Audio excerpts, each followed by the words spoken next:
사랑하는 동인 가족 여러분, 한 주간도 은혜 가운데 잘 보내셨나요? 예배의 자리가 바뀌었습니다. 교회에서 가정으로 또 삶의 자리로 바뀌었습니다. 예배의 구성원도 바뀌었습니다. 성도들에서 가족들로, 때로는 혼자로 바뀌었습니다. 낯설기도 한 그런 예배가 되었고 또 어색한 예배일 수도 있습니다. 그런데 하나님의 뜻밖의 은혜가 있습니다. 하나님을 사랑하는 마음으로 드리는 예배의 자리에는 하나님께서 예비하신 뜻밖의 은혜가 있습니다. 이전에 맛보지 못했던 새로운 은혜입니다. 오늘 여러분들이 드리는 예배에 하나님의 뜻밖의 은혜가 임하기를 축복합니다. 우리 함께 묵도하심으로 3월 15일 주일 낮 예배를 시작하겠습니다.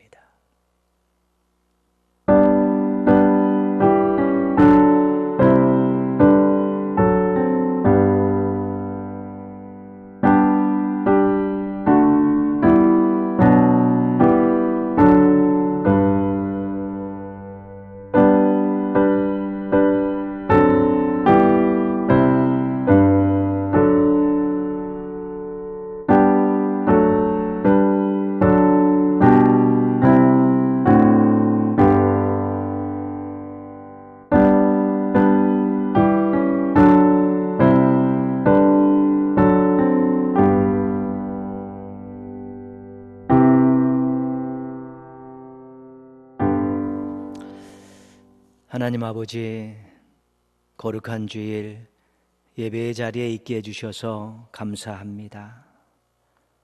교회에서, 가정에서, 삶의 자리에서 예배드리는 저희들의 예배를 기쁘게 받아 주시옵소서. 하나님께 집중할 수 있게 하시고 받으실 만한 예배를 드릴 수 있도록 저희들의 몸과 마음을 붙들어 주시옵소서. 각 예배 처소에 임재하셔서 사랑과 능력과 소망을 주시고 홀로 큰 영광 받아 주시옵소서. 예수님의 이름으로 기원합니다. 아멘.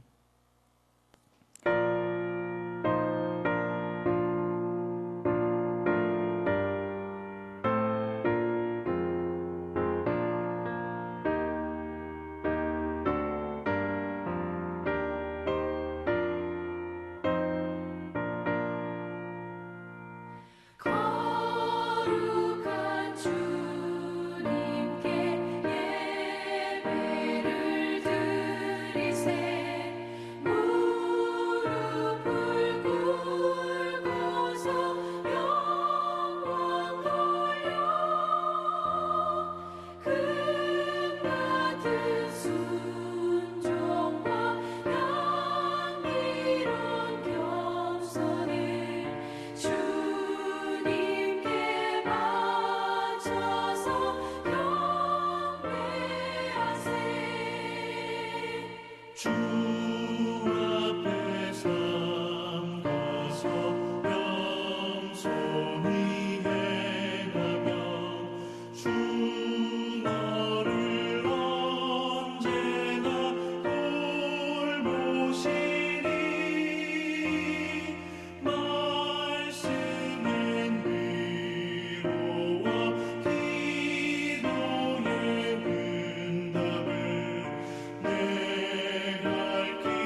교동문 8번입니다.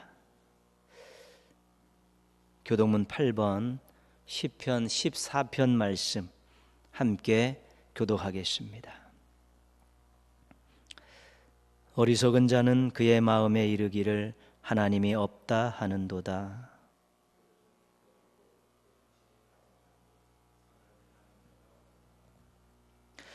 여호와께서 하늘에서 인생을 굽어 살피사 지각이 있어 하나님을 찾는 자가 있는가 보려 하신즉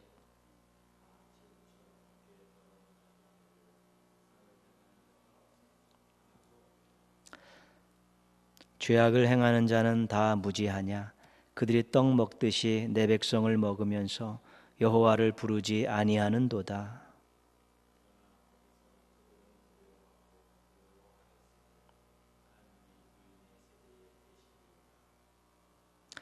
너희가 가난한 자의 계획을 부끄럽게 하나 오직 여호와는 그의 피난처가 되시도다.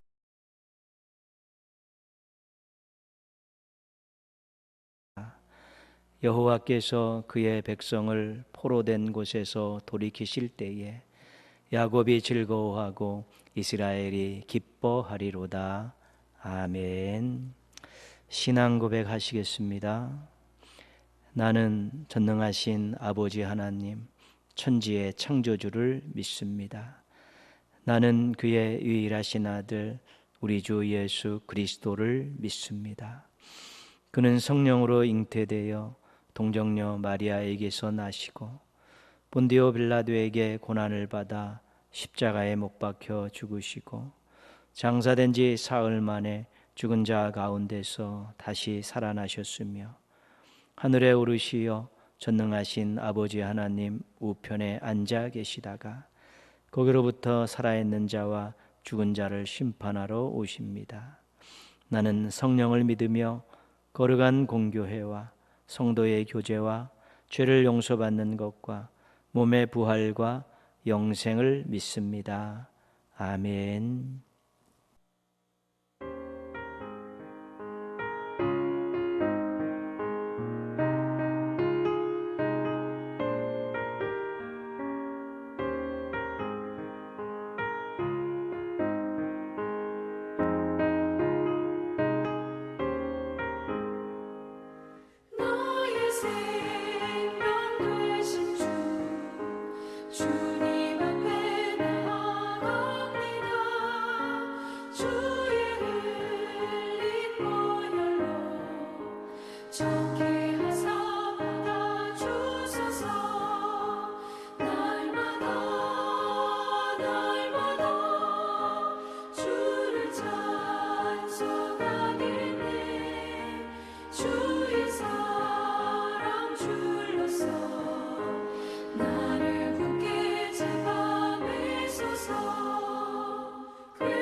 세상 살아갈 때 주를 더욱 사랑합니다. 밝고 빛난 천국에 나의 영혼 들어가겠네. 날마다 주를 찬송하겠네. 주의 사랑 줄로서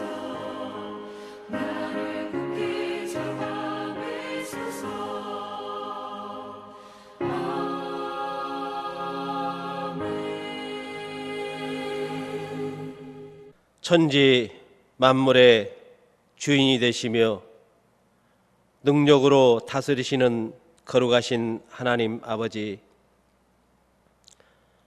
오늘 또 거룩하고 복된 주님의 날에 각 처소에서 예배 드리게 하시니 참으로 감사합니다. 이 시간 우리 주님의 귀한 전에서 예배 드리지 못하지만 새로운 은혜로 우리를 만나 주실 하나님께 감사와 찬양과 영광을 올려드립니다. 감사함으로 각자 처소에 모인 동인의 모든 가족들에게 충만한 은혜를 내려 주시옵고 때 묻은 심령을 정결하게 하시며 주님께서 주시는 비전을 붙잡는 결단의 시간이 되게 하여 주시옵소서. 귀한 예배를 올려드릴 때 삶의 터전 속에서 맺혀지는 풍성한 열매, 영적인 영혼 구원의 열매가 가득한 삶이 되게 하여 주옵소서. 이 나라, 이 민족을 사랑하시는 하나님 아버지, 이 나라, 이 민족을 긍휼히 여기시고 불쌍히 여겨 주옵소서. 지금 이 나라는 신종 코로나19 바이러스로 두려움과 공포 속에 모두가 혼란스럽고 불안해하고 있습니다. 만물의 주권자가 되시는 하나님께서 이 나라와 백성들을 불쌍히 여기시어 코로나19가 더 이상 확산되지 않도록 진정시켜 주시옵고 주님의 권능으로 박멸시켜 주시옵소서. 특별히 코로나19 바이러스와 사투를 벌이고 있는 의료진과 차원함으로 돕는 손길들을 붙들어 주실 줄 믿습니다. 저희들 두 손 모아 간절히 기도하는 가운데 더 이상 확산되지 않게 하여 주옵시고 확진 판결을 받고 치료받는 귀한 지체들, 귀한 생명 잃지 않도록 회복시켜 주시옵소서. 하나님 아버지, 우리 국가가 복잡한 국제 관계와 경제 침체로 인해 신음하고 있는 자영업자와 이 땅의 중소상인들의 생업이 중단되지 않도록 도와주시옵고 가난에서 벗어나지 못하고 있는 소외 계층들을 성령 하나님 기억하여 주셔서 하루속히 안정된 삶을 이루어 가게 하여 주옵소서. 우리 교회와 함께 하시는 하나님 아버지, 우리 동인의 가족들이 모일 때마다 은혜 받고 은혜의 힘으로 어려운 환경과 상황들을 뛰어넘게 하시고 가정과 삶의 터전에서 구원의 기쁨과 차원하는 마음으로 복된 삶을 살아가게 하여 주옵소서. 우리의 작은 신음에도 응답하시는 주님, 사탄이 가장 무서워하는 것은 기도뿐이오니 우리의 마음이, 우리의 심장이, 우리의 손이 기도로 충만케 하시옵고 사랑으로, 열정으로, 섬김으로 주님을 닮아가게 하여 주시옵소서. 오늘 또 귀한 예배를 통하여 성령 충만함을 허락하사 우리의 심령 구석구석마다 은혜와 사랑으로 가득하게 하옵시고 원치 않는 질환으로 기도할 힘조차도 없이 그저 눈물로 호소하는 지체들에게 회복의 은혜를 부어 주시옵소서. 오늘 또 주님께서 귀하게 쓰시는 주의 종, 주옥 같은 말씀을 태어나실 때 하늘의 권세와 능력으로 나타나게 하여 주시옵소서. 이 시간도 마음으로 주님을 위해 믿음의 고백과 겸손한 마음으로 주님을 찬양하는 호산나 찬양대와 할렐루야 찬양대 위에 기름 부으시고 예배 위에 더 큰 능력이 나타나게 하여 주시옵소서. 사순절 기간 주님 가신 길을 생각하며 겸손하게 살아가는 동일의 모든 가족들을 축복해 주실 것을 간절히 바라옵고 환난날에 위로하심으로 복 주시는 예수 그리스도 이름으로 간절히 기도하옵나이다. 아멘.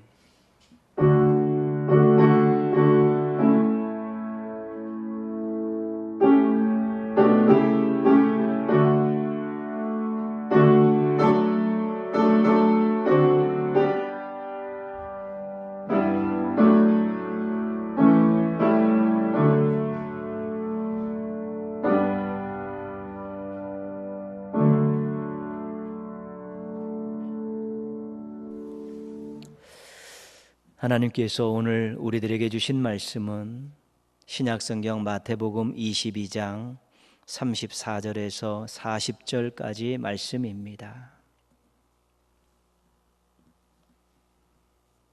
오늘 주신 하나님의 말씀 마태복음 22장 34절에서 40절까지 말씀 봉독하겠습니다.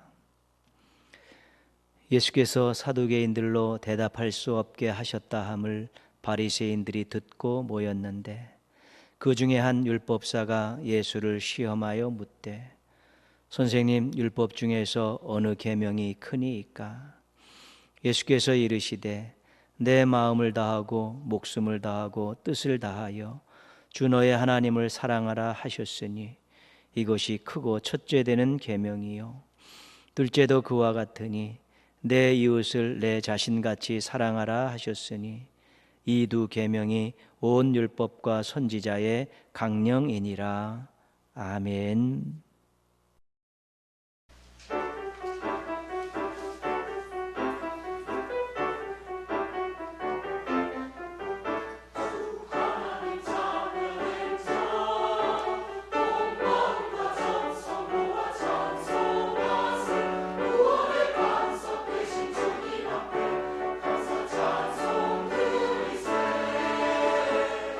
즐거운 목소리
기도하겠습니다. 하나님 아버지, 어려운 시대를 살아가고 있는 성도들이 하나님의 사랑 때문에 밝은 모습 잃지 않게 하여 주시옵소서. 하나님의 약속 때문에 당당함을 잃지 않게 하여 주시옵소서. 아무것도 없는 자 같게 살지 않게 하시고 모든 것을 가진 자답게 살게 하여 주시옵소서. 말씀 앞에 섰습니다.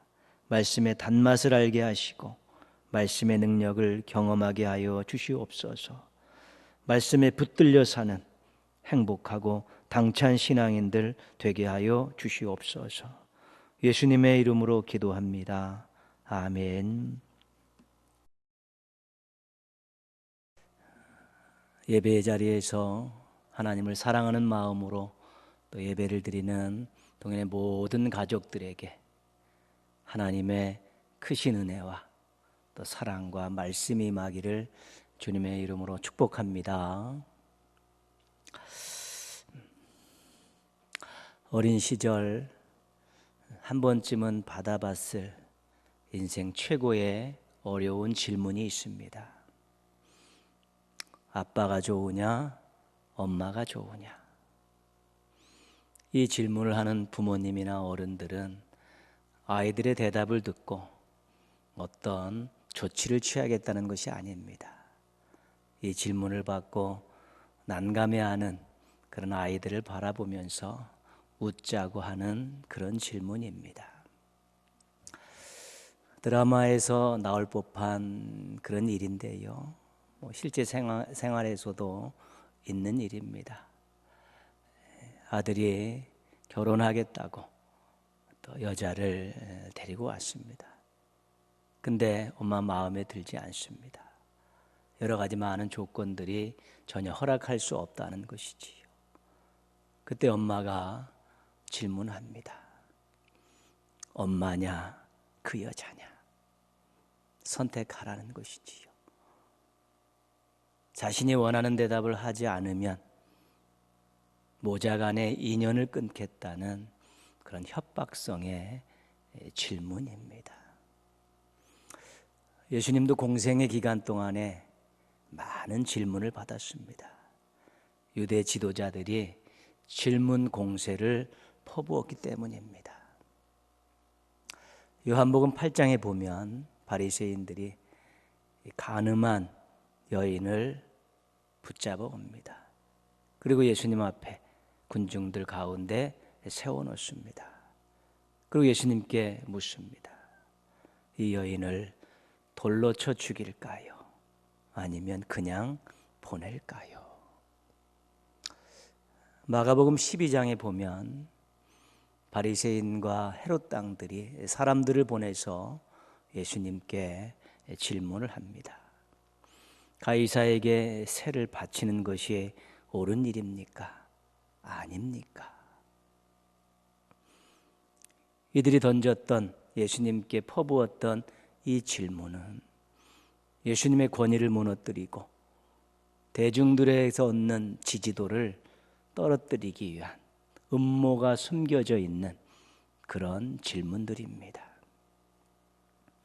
그 여자를 돌로 쳐서 죽이라고 하면 사랑을 이야기하고 용서를 이야기하는 분이 어떻게 그럴 수 있냐고 예수님을 공격할 것입니다.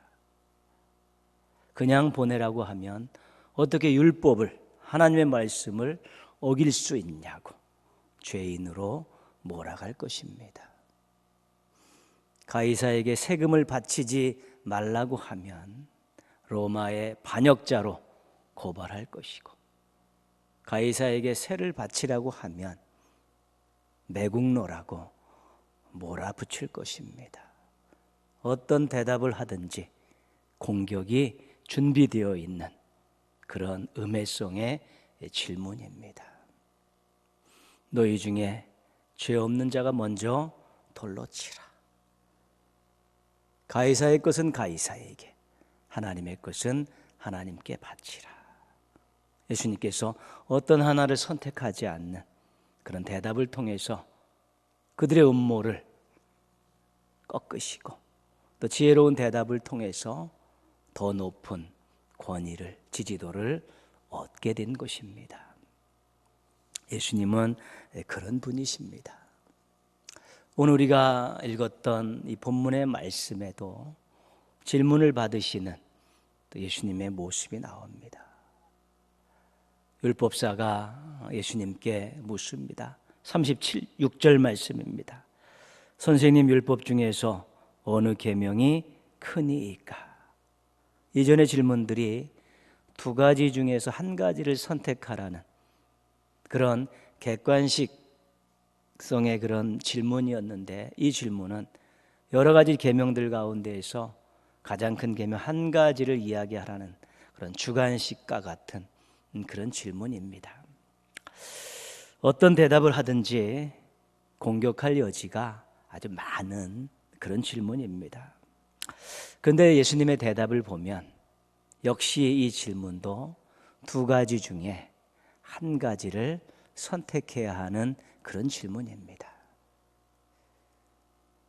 하나님 사랑하는 계명이 크냐, 이웃 사랑하는 계명이 크냐, 그 계명의 두 계명의 크기를 묻고 있는 그런 질문입니다.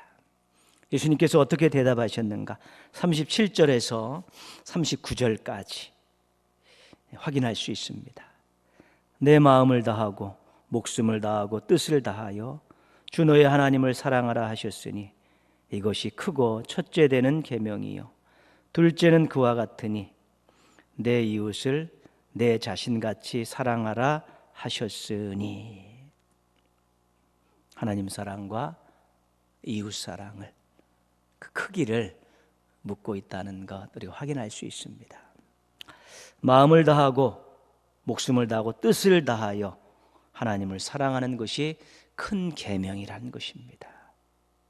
그런데 내 이웃을 내 자신과 같이 사랑하라는 것도 역시 큰 계명이라는 것입니다. 순서를 정해서 첫째로, 둘째로 그렇게 이야기했지만 그 크기는 비슷하다는 것입니다. 그 계명은 두 가지 다 중요성에 있어서 같다는 것입니다. 첫째로, 둘째도 그와 같으니. 크기는 같다, 중요성은 같다. 그러나 순서를 첫째, 둘째로 매길 수는 있지만 그 크기에 있어서, 중요성에 있어서는 같다는 것입니다. 이 질문 역시 예수님께서는 한 가지를 선택하지 않는 그런 대답을 통해서 그들에게 아주 중요한 교훈을 안겨주고 계십니다. 40절 말씀 보시면요, 이 두 계명이 온 율법과 선지자의 강령이니라. 하나님 사랑, 이웃 사랑, 이 두 계명이 모든 성경 하나님의 말씀의 강령이라는 것입니다.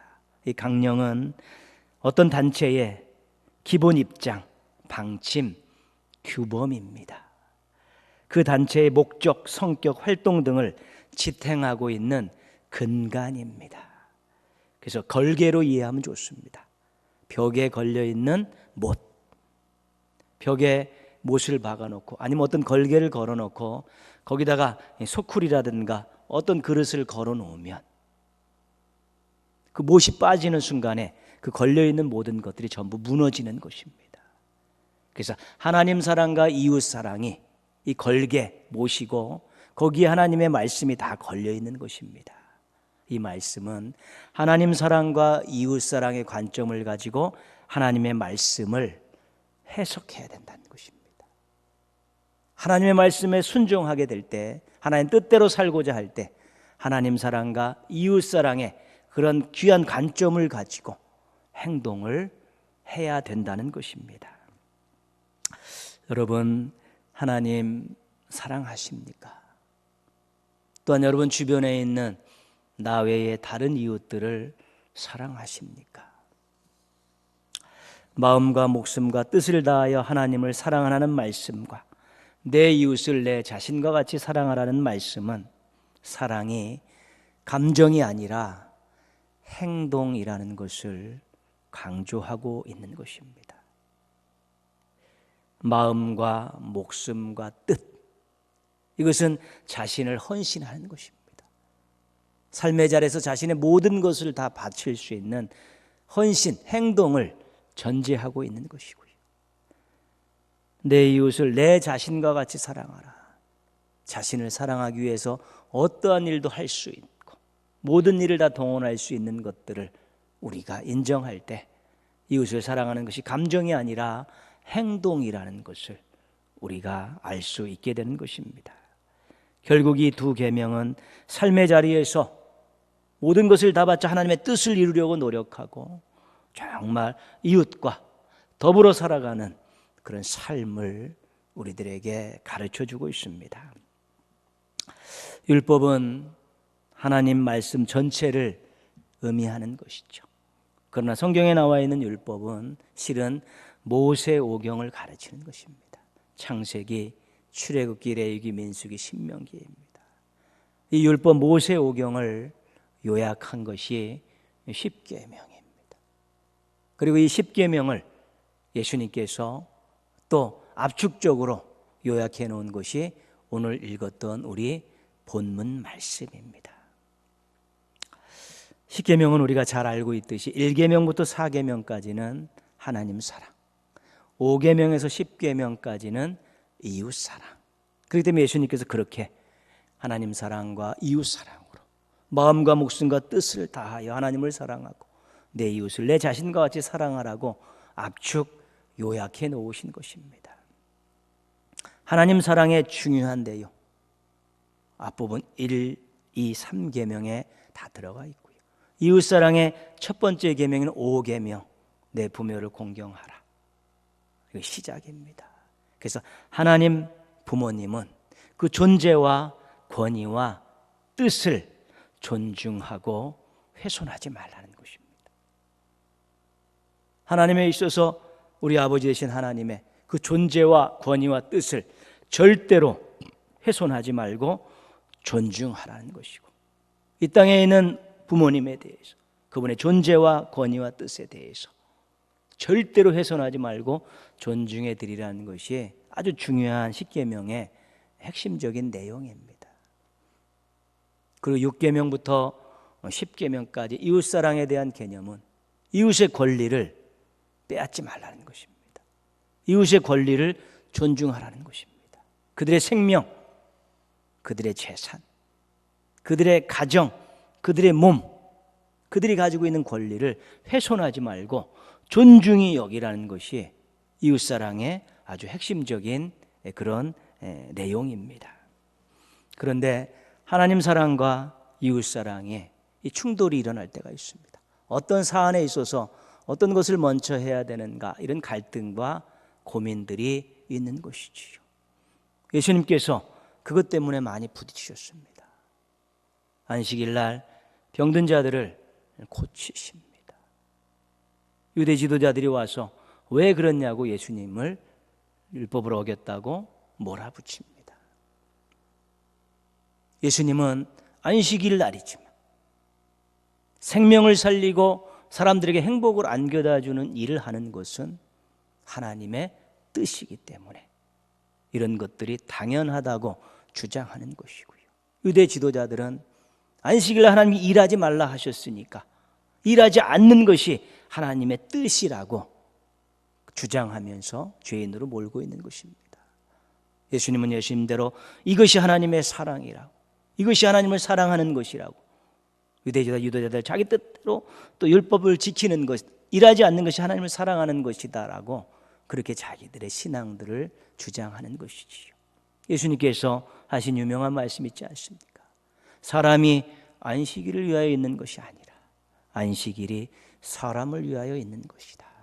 예수님께서는 그 안식일도, 하나님이 정해놓으신 그 안식일도 사람을 위해서 놓으신 것이라는, 그래서 안식일날 사람들을 살리고 사람들을 유익하게 하는 그런 일들을, 이것이 또 하나님의 뜻을 받드는 것이고 하나님을 사랑하는 방법이라고 율법의 새로운 해석을 통해서 또 하나님을 사랑하는 방법을 폭넓게 확대해 놓으신 것입니다.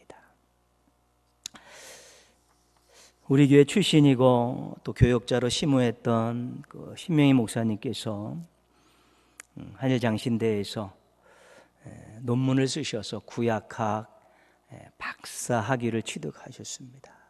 그 논문의 제목이 데칼로그에 나타난 사회적 약자에 대한 배려 제4원과 제10원을 중심으로. 이 논문에서 이 4계명 안식일을 기억하여 거룩하게 지키라, 이것은 우리가 알고 있듯이 하나님 사랑의 계명에 들어가는 것이지. 안식일을 잘 지키는 것이 하나님을 사랑하는 것이다. 그럼 여기까지 맞는 말이고 그렇게 우리가 믿고 따라왔던 말씀입니다. 그런데 이 말씀을 조금 다시 해석하면서 논문을 풀어갑니다. 이 안식일에 대한 개념이 출애굽기 20장 8절 11절에는 창조주 하나님께서 쉬셨기 때문에 안식해야 된다라는 그 근거의 말씀을 제시하고요. 신명기 5장 12절에 15절까지 말씀은 구원자 하나님께서 애굽에서 종되었던 너희들을 구해 주셨기 때문에 너희들도 쉬고 쉬게 해야 된다는 그 말씀의 근거를 이야기합니다. 그래서 정말 하나님께서 창조하시고 그 피조물들에게 복을 주시면서 그 피조물들과 함께 기뻐하셨던 그것들을 기억하며 안식일 날에는 하나님의 은혜 가운데서 하나님 복을 생각하면서 가족들이 종들과 가축과 또 성중에 있는 많은 나그네들까지 함께 하나님 앞에서 그 샬롬을 맛보고 축제하고 기뻐하고 또 하나님께 영광 돌리는 그러한 부분이 안식일의 한 부분이라는 것이지요. 그런데 또 한 가지는 자신과 가족과 종들과 가축 그리고 성 안에 나는 나그네들 또한 빚을 져서 노동으로 하루하루를 살아가고 있는 그런 사회적인 약자들, 인간이 만든 그 법 안에서도 보호받지 못하는 아주 열악한 삶을 살아가는 노동자들까지 다 쉬게 하는 것, 그래서 그들로 하여금 쉼을 얻게 할 수 있도록 도와주는 것, 그것이 또한 안식일에 아주 중요한 하나님이 원하시는 뜻이라고 그렇게 이웃사랑의 개념을 확대해서 거기다가 집어넣고 있습니다. 하나님 사랑과 이웃사랑의 징검다리 계명을 4계명으로 놓고 안식일 날 하나님 안에서 은혜를 생각하며 함께 어우러져서 축제하며 예배드리는 것과 더불어서 정말 법이 미치지 못하는, 사람들의 손길이 미치지 못하는 그런 사람들까지 배려하면서 그들에게 쉼을 주고 그들을 도와줄 수 있는 것이 또 안식일의 중요한 하나님 사랑의 방법이라고 이야기하고 있는 것이지. 어려운 시대에, 힘든 시대에 정말 이웃사랑의 그 범위를 넓혀놓은 탁월한 그런 논문을 썼던 것입니다. 코로나19로 모여서 예배드리지 못한 벌써 3주째가 되어갑니다. 일각에서는 예배를 포기했느냐, 예배를 중단했느냐 그렇게 이야기하는 사람도 있습니다. 그러나 우리는 예배를 포기하지 않았습니다. 예배를 중단하지 않았습니다. 누구의 강요에 의해서 우리가 예배가 멈춘 것이 아니지. 우리가 함께 모여서 예배드리는 그것이 얼마나 감사하고 귀한 일이고 하나님께 영광되는 일인지는 알지만 혹시 우리의 모임이 국가의 사회의 이웃들에게 해가 되어질 수 있고 때로는 그런 일들로 인해서 또 교회가 또 하나님이 또한 여러 가지 권위에 문제가 생길 수 있기 때문에 우리가 예배의 형태를 바꾸고 있는 것입니다. 여러분, 지금 예배의 자리에서 하나님 사랑하는 마음을 가지고 집중하십시오. 사모하는 마음을 가지고 예배를 드리십시오. 모여서 예배 드리는 것 못지않게 충분합니다. 그런데 우리가 한 가지 더 기억할 것은 우리 예배가 모여서 드리지 못하는 조금의 안타까움과 부족함이 느껴질지, 그런다 할지라도 우리가 이웃을 사랑하는 것에 더 힘을 쏟으면 우리가 하나님의 사랑을 그것을 통해서 우리가 전하고 하나님의 사랑함을 보여줄 수 있다면 우리 예배가 더 온전해질 수 있다는 것입니다. 아픔의 현장들을 여러분들이 그 소식들을 들으면서 그때그때마다 기도 시간마다 끊임없이 그 사람들을 위해서 또 일하시는 분들을 위해서 이 사회와 이 나라와 세계의 회복을 위해서 기도하시는 것, 이웃사랑의 큰 일입니다. 우리 총회에서도 노회에서도 또 이렇게 구제금들 또 이렇게 후원금들을 모집해서 교회에서도 보냈습니다. 우리가 모이지 못해서 그런 후원금을 모집하는 그런 시간을 갖지 못했지만 여러분 나름대로 또 좋은 단체들 찾아가지고 후원하시고 또 꼭 그런 사람이 아니라도 우리 주변에 있는 힘들어하고 힘이 없고 안타깝고 어려운 사람들 여러분들이 또 돕고 섬기고 나누고요. 특별히 영적으로 핍절해서 소망 없이 살아가는 사람들을 오르바로 정해서 그들을 위해서 기도하고 섬기는 일들 하시면 우리가 정말 예배를 통해서 하나님을 사랑하는 것 같다는 것과 더불어서 우리가 또 내 이웃을 내 자신과 같이 사랑하는 것을 더불어서 우리가 하나님을 사랑하는 것들을 얼마든지 실천할 수 있게 되는 것입니다. 오늘 설교의 제목을 보시면 글씨로 되어 있지 않고 기호로 되어 있습니다. 하나님의 사랑이 지금도 계속되고 있습니다. 충만하게 우리들에게 임하고 있습니다. 하나님께서 주신 그 큰 사랑 받았으면 그 사랑 가지고 이웃을 사랑하라는 것입니다. 하나님께서 우리에게 사랑을 베푸시고 은혜를 베푸시고 복을 베푸신 것은 우리만 잘 먹고 잘 살아는 것이 아니라 그것을 이웃사랑으로 이웃들에게 흘려보내라는 귀한 뜻이 담겨 있는 것입니다. 또 하나의 기호는 이렇게 돼서 이렇게 올라가고 있습니다. 우리가 이웃사랑을 통해서 하나님을 사랑하고 있다는 것을 하나님께 보여드리라는 것이고 우리가 이웃사랑을 잘함을 통해서 하나님을 사랑하고 있다는 것을 증명하라는 것입니다. 그것이 성경에 나와 있는 아주 중요한 사랑의 흐름입니다.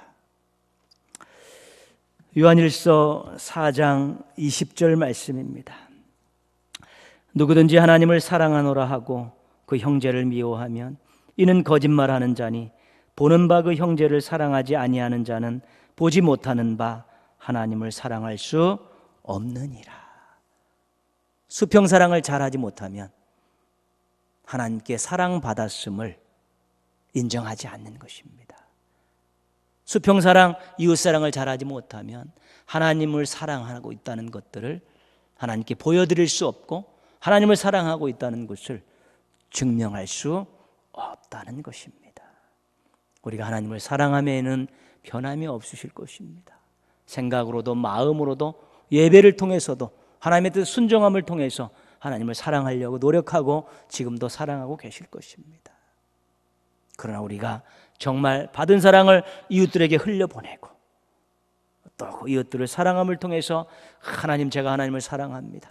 내가 하나님을 사랑하고 있다라는 것들을 증명하는 데까지 나아가게 될 때 우리가 하나님을 사랑하는 것이 이웃사랑으로 나타나고 이웃사랑하는 것이 하나님 사랑으로 증명되어지면서 정말 하나님의 사랑받는 백성이라고 하나님의 사랑을 실천하는 백성이라는 것을 우리가 느끼고 또 고백하고 보여줄 수 있게 될 것입니다.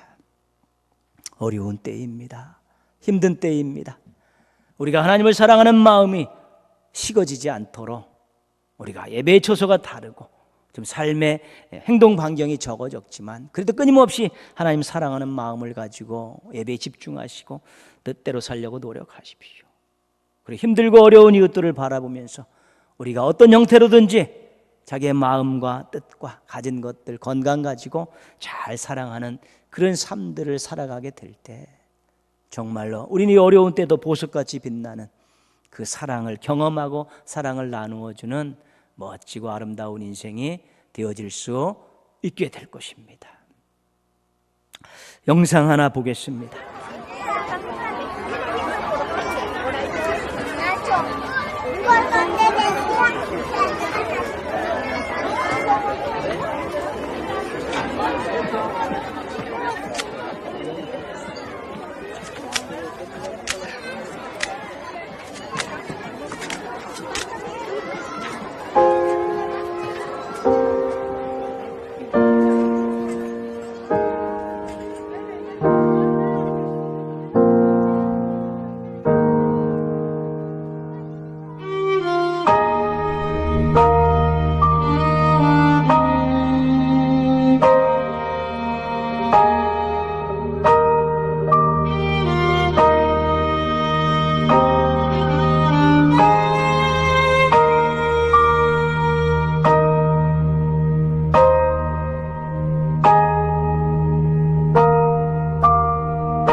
Lass doch Hämchen.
가난한 아이가 부잣집 아이가 떨어뜨린 그 좋은 신발, 그에게 던져주고자 했던 그 마음은 어떤 마음이었을까요? 부유한 아이가 자신에게 남겨진 그 한 짝의 신발을 기차 밖으로 그 어렵게 사는 아이에게 던져주는 그 마음은 어떤 마음이었을까요? 그 마음을 한번 잘 생각해 보시면서 하나님 베푸신 수직적인 사랑 계속 충만하게 많이 받으시고, 그 사랑 가지고 어려운 이웃들, 우리의 주변에 여러 가지 많은 힘들어하는 사람들에게 그 사랑 잘 베푸시면서 하나님을 사랑하고 있다는 것들 보여주고 증명하며 살아가는 우리 하나님의 백성들 되시기를 주님의 이름으로 축원합니다. 우리 함께 기도하실 때요, 코로나19가 지구촌을, 우리 나라를, 이 사회를 힘들게 하고 있는데 하나님 빨리 잠재워 주시옵소서. 빨리 해결해 주시옵소서. 강권적인 역사로 해결해 주시고 치료법과 치료제를 개발할 수 있도록 지혜를 주셔서 해결해 주셔서 이제는 정말 어렵고 힘든 시간들을 서로 힘을 내서 잘 이겨내고 또 회복을 위해서 함께 노력하는 그런 새로운 시간들이 시작될 수 있게 해달라고 기도하시고요, 하나님께 받은 충만한 사랑, 하나님 베푸신 그 사랑, 그리고 한국교회와 성도들 꼭 기억하시면서 감사하면서 이때 그 사랑 마음껏 나눔을 통해서 하나님 사랑을 증명하고 또 그 사랑이 이 세상을 바꾸고 사람들에게 힘을 실어주는 놀라운 능력의 역사가 일어날 수 있게 해달라고 우리 한번 같이 소리내서 기도하겠습니다.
예수님의 이름으로 기도합니다. 아멘.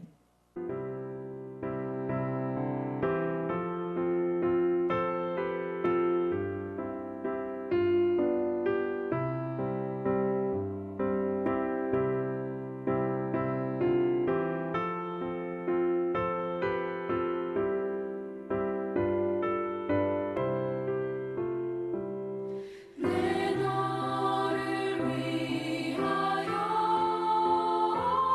몸 버려 피 흘려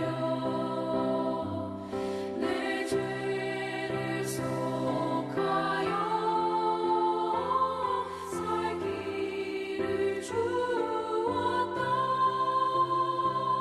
널 위해 몸을 주건만 너 무엇 주느냐. 널 위해 몸을 주건만 너 무엇 주느냐. 아버지 보좌와 그 영광 떠나서 밤 같은 세상에 만 백성 구하려 내 몸을 희생했건만 너 무엇하느냐. 내 몸을 희생했건만 너 무엇하느냐.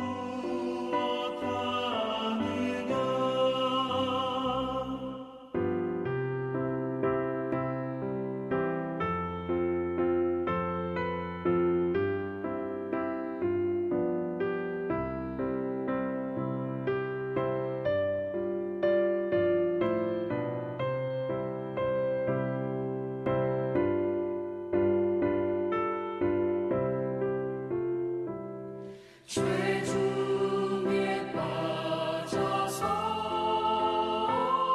영 죽을 인생을 구하여 주려고 나 피를 흘렸다. 내 죄를 계속했건만 너 무엇하느냐. 내 죄를 계속했건만 너 무엇하느냐.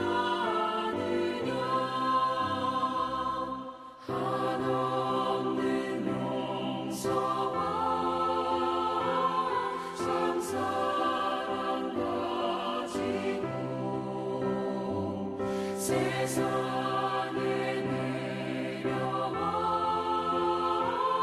값없이 주었다. 이것이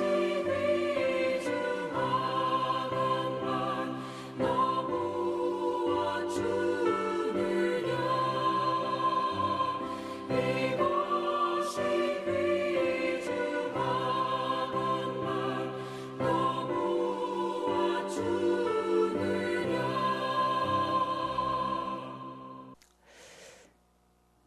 이제는 우리 구주 예수 그리스도의 은혜와 아버지 하나님의 크신 사랑과 성령님의 능력이 하나님 채워주신 지금도 계속 주시는 그 사랑에 감사 감격하면서 그 사랑을 이웃들에게 나누어질 것을 다짐하며 삶의 자리에서 또한 예배의 자리에서 새로운 미래를 꿈꾸며 기도하는 믿음의 가족들과 한 주간의 삶과 가정과 생업에 함께 하시기를 축원하옵나이다. 아멘.